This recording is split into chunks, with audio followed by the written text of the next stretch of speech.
Salam cerdas, Ibu Bapak, Saudara-saudara yang saya hormati.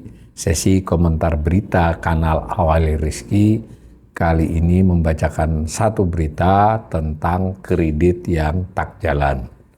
Nah, judulnya Uang Melimpah, Kredit Tak Jalan. Ada apa dengan ekonomi RI? Nah, ditayangkan di CNBC Indonesia pada tanggal 19 Desember jam 13 lebih 10 menit dengan jurnalis Gelson Kurniawan. Nah, beritanya begini, sektor keuangan Indonesia mencatatkan fenomena menarik jelang akhir tahun 2025. Di satu sisi, likuiditas di pasar sangat melimpah berkat stimulus pemerintah. Di pasar ini pasar perbankan ya. Di sisi lain, penyaluran kredit ke sektor real belum berjalan optimal.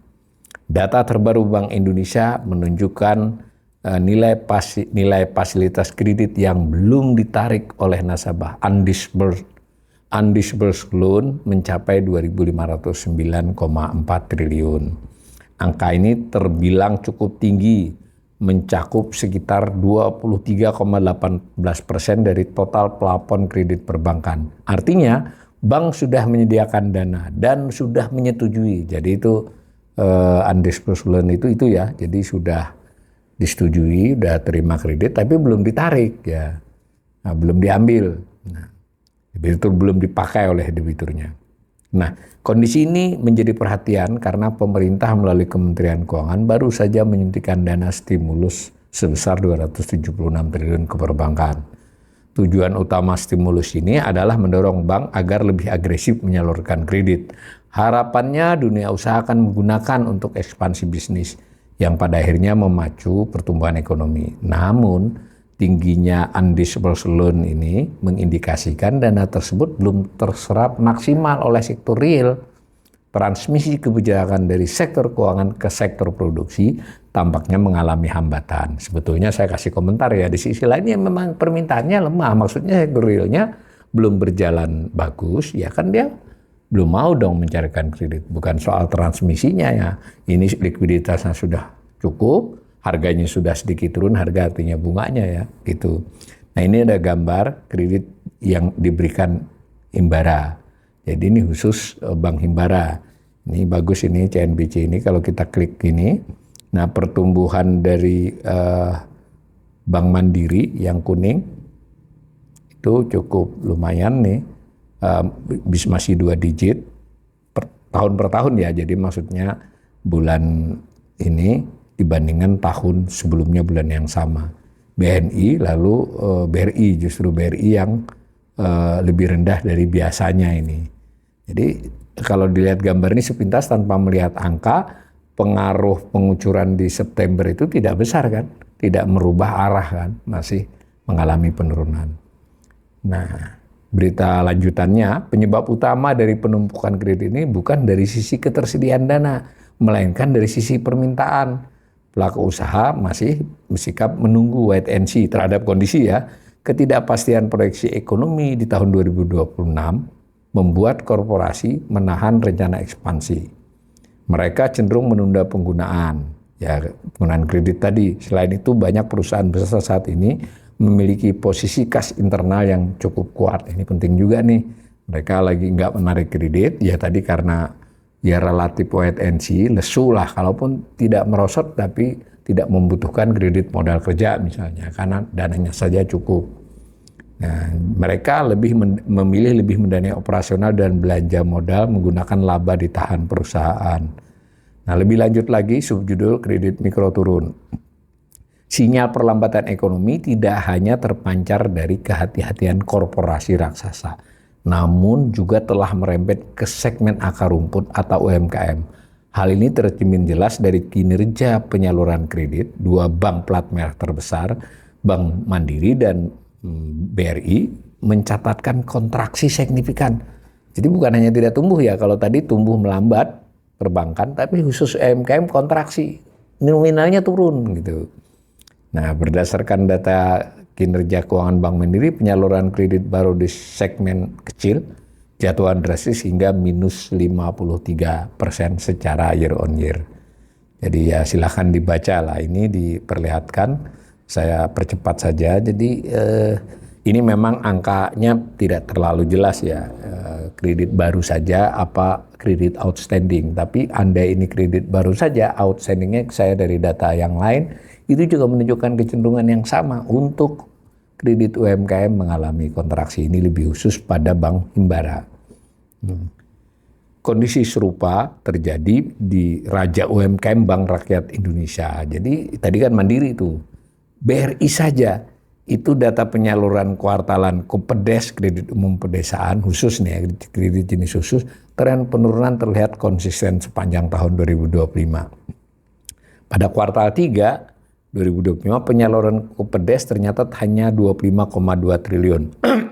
Turun 12,5% dibandingkan periode yang sama tahun sebelumnya sebesar 28,8 triliun. Artinya ini berarti kredit baru ya. Angka ini jauh di bawah level kejayaan Q1 2023 yang mencapai 50 triwulan 1 2023 yang menyentuh 59,3 triliun.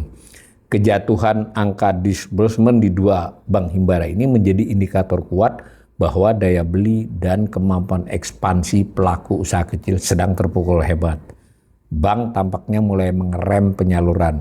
Nah, karena ada risk aversion, karena melihat risiko gagal bayar yang meningkat di kalangan pedagang pasar dan pengusaha mikro. Nah, ini ada gambar Kupedes, lalu ada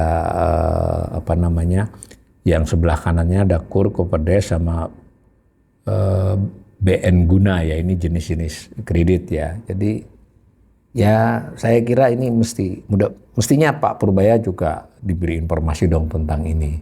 Ini gak bisa dipaksa ya, yuk disalurin, mereka takut dong macet kan. Swasta melesat saat Himbara terjepit. Nah ini berita yang relatif positif di paragraf-paragraf berikutnya. Di tengah lesunya penyaluran kredit mikro bank plat merah, data mengejutkan justru datang dari bank swasta terbesar nasional. BCA ya, bertolak belakang dari tren kontraksi di Bank Himbara, BCA justru mencatatkan pertumbuhan positif di sektor UMKM. Berdasarkan laporan kinerja terbaru, portofolio kredit UMKM ini, SME, Small Medium Enterprise, itu tumbuh solid sebesar 7,7% secara tahunan menjadi 129, triliun. Ini berarti outstanding ya, baru maupun lama. Nah, tak hanya itu, segmen komersial BCA juga masih mampu tumbuh 5,7%. Korporasi melesat 10,4%. Hijau di semua lini. Bisnisnya ini menciptakan kontras yang menyilaukan jika disandingkan dengan tadi 53,1% di segmen small milik Bank Mandiri atau kontraksi 12,5% pada Kupedes BRI. Nah, ini saya komentari sedikit ya. Jadi ini menarik ya. Jadi sekalipun Bank Himbara sudah dibantu oleh Purbaya untuk dipindahkan dana yang dengan demikian lebih murah dibandingkan perolehan dia dari deposito selain dari pemerintah, itu tetap saja tidak bisa mendorong kreditnya. Kanal ini juga beberapa waktu lalu juga sudah melakukan assessment ya berdasarkan data Bank Indonesia, apa yang disebut suku bunga dasar kredit, yaitu harga pokok kredit ya. Harga pokok kredit sudah termasuk margin keuntungan, justru Bank BUMN lebih tinggi dari Bank Umum Swasta Nasional secara keseluruhan. Nah, BCA ini malah adalah salah satu Bank Umum Swasta Nasional yang SBDK-nya relatif lebih rendah dari rata-ratanya. Berarti kan ya memang wajar kan, kemudian dia juga di sisi lain punya kemampuan menyalurkan yang lebih baik secara presentasi tentu. Kalau secara jumlah BRI cukup gede masih ya, mungkin paling besar masih kalau untuk UMKM. Ini ada gambar BCA, data BCA, ini bagus saya kira. Artikel ini sangat saya anjurkan buat pemirsa karena data-datanya sudah diolah oleh tim riset CNBC. Nah, dampak bagi perekonomian, fenomena yang dijelaskan tadi sebagiannya di atas, implikasinya dua arah. Dampak negatif, satu, pertumbuhan ekonomi berpotensi tidak secepat yang ditargetkan. Jadi yang depan sekarang targetnya 5,2, depan 5,4 itu dana stimulus yang seharusnya menciptakan efek berganda. Ini berarti kan lebih ke depan ya. Multiple efek melalui belanja modal dan penciptaan lapangan kerja kini tertahan di sistem keuangan. Jadi ini sudah pendapat nih dari tim CNBC. Jadi alih-alih dari mestinya bisa dioptimalkan untuk belanja yang menciptakan efek berganda, tertahan di sistem keuangan di mana banknya sendiri itu ya hanya utak-atik kan, tidak berhasil menciptakan kredit yang lebih jauh. Efisiensi perbankan bisa terganggu. Nah, ini bank tetap harus menanggung dana, biaya, pendapatan bunga tidak optimal karena pinjaman tidak ditarik.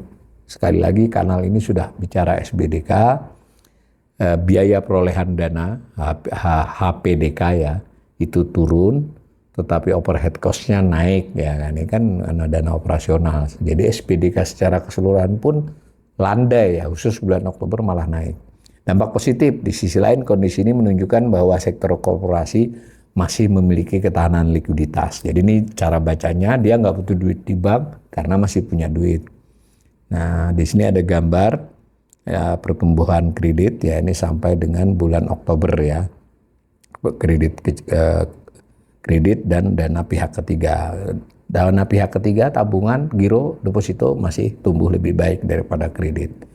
Nah, semacam itu ya. Sekali lagi artikel ini deskriptif, menyampaikan data dari beberapa bank ya dan juga bank keseluruhan. Nah, tidak bersifat langsung membantah, tapi seolah-olah mempertanyakan strategi pemerintah menempatkan dana di Bank Himbara itu ternyata sejauh ini tidak efektif. Mudah-mudahan mungkin di bulan-bulan mendatang akan menjadi lebih efektif.